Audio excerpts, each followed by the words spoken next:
السلام علیکم ورحمۃ اللہ وبرکاتہ۔ ناظرین گرامی، یہ ملعون کرونا نے ہم سب کو اپنے گھر میں قید ہونے پر مجبور کر دیا۔ ہر طرف خوف و ہراس کا سماں چھایا ہوا ہے۔ ایسے حالات میں آپ کے لیے اس خوف و ہراس سے نکلنے کے لیے بہو کے روپ میں ایک عورت کا واقعہ لے کر حاضر خدمت ہوں۔ امید ہے کہ اس ویڈیو کو دیکھنے کے بعد کچھ نہ کچھ ہمیں خوف و ہراس سے راحت ضرور ملے گی۔ تو چلیے بڑھتے ہیں ویڈیو کی جانب۔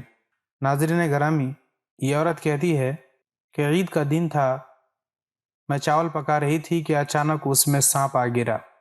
ساس کے ڈر سے چاول گرانے کے بجائے سانپ کو بھی میں اسی میں پکا دیا۔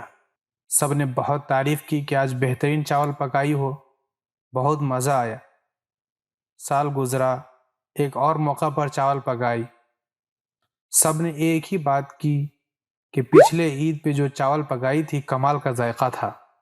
اب ساس کا جلال کچھ مدھم پڑ چکا تھا اور عورت راز کا بوجھ بھی کب تک اٹھایا پھرتی، سو بتا ہی دیا کہ اس میں سانپ گرا تھا جسے میں نے اس میں پکا دیا تھا۔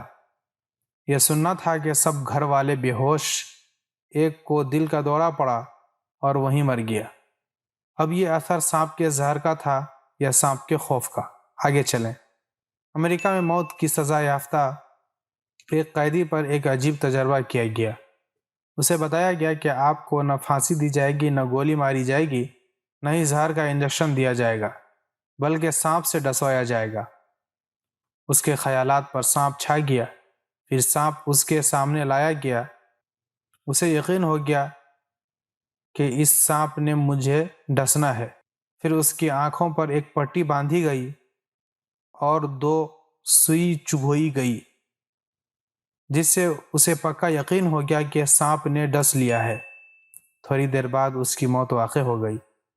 اس کے خون کا ٹیسٹ ہوئے تو خون میں سانپ کا زہر موجود تھا۔ اب اس شخص کو سانپ نے چھوا تک نہیں، لیکن اس کے باوجود اس کی موت واقع ہو گئی اور خون میں سانپ کا زہر بھی پایا گیا۔ یہ کیا تھا؟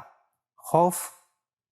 یقین جانیے، آج جتنی اموات ہو رہی ہیں اس میں 80% خوف کے زیر اثر ہو رہی ہیں۔ اور اب خود ہی بتائیے، جو خوف و ہراس پر مبنی مواد پھیلا رہے ہیں، کیا وہ اس قتل میں شریک ہیں یا نہیں؟ اس لیے احتیاط کی ترغیب دیجیے، آگاہی عام کیجیے، لیکن دہشت نہ پھیلائیں، کیونکہ اب تو اس کی وجہ سے خودکشیاں ہونے کی خبریں بھی آنا شروع ہو گئی ہیں۔ حالانکہ اس مرض سے صحت یاب ہونے کی شرح اموات کی نسبت سے بہت زیادہ ہے۔ اس لیے حوصلہ اور تسلی دیجیے، ورنہ کچھ مت شیئر کیجیے۔ آج کے لیے اتنا ہی، ملتے ہیں پھر کسی نئی ویڈیو کے ساتھ۔